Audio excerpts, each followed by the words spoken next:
I can't help viewing the history of Western knowledge like an Icarus story.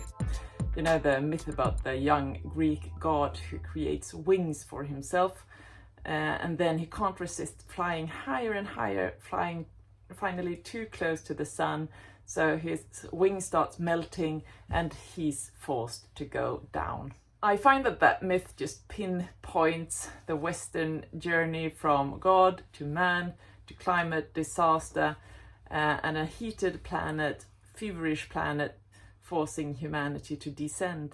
Now, I know that the ascension of Jesus doesn't have to be read like an Icarus story, but it certainly often has turned into something like that.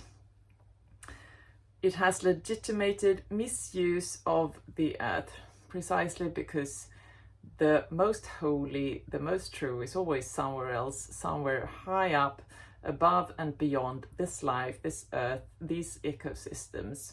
That's finally where our God guy is heading.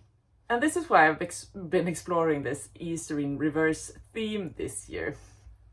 Just experimentally starting with the ascension, the lonely God guy heading for the stars, and then him landing on the ground, entering into it, into the tomb, into the rock, becoming dead, becoming earth, becoming soil.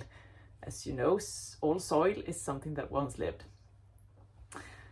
Then after that, going through the oppressions of human evil, experiencing the dark sides of human will to power, nailed to a tree, becoming tree, then beaten to the ground, and finally, sometime after that, just giving up and is ready for some true relationality. That is an evening with friends, well, some bread, some wine. It's not perfect. It's not like you love them all, but hey, it's the people you have. And well, they end up being there for you.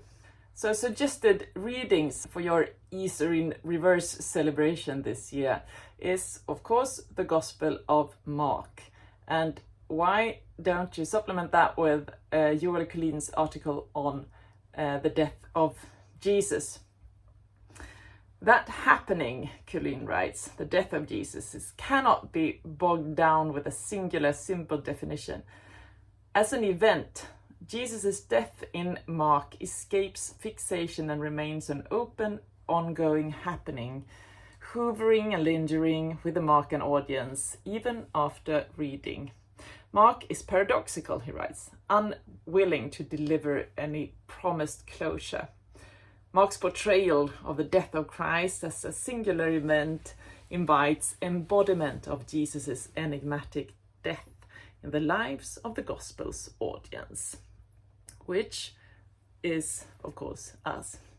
The death of Jesus in Mark can be read as a kind of failed Messiah, or a Messiah in reverse, pointing to the imperfect relationality of life, to living together on earth. Happy Easter!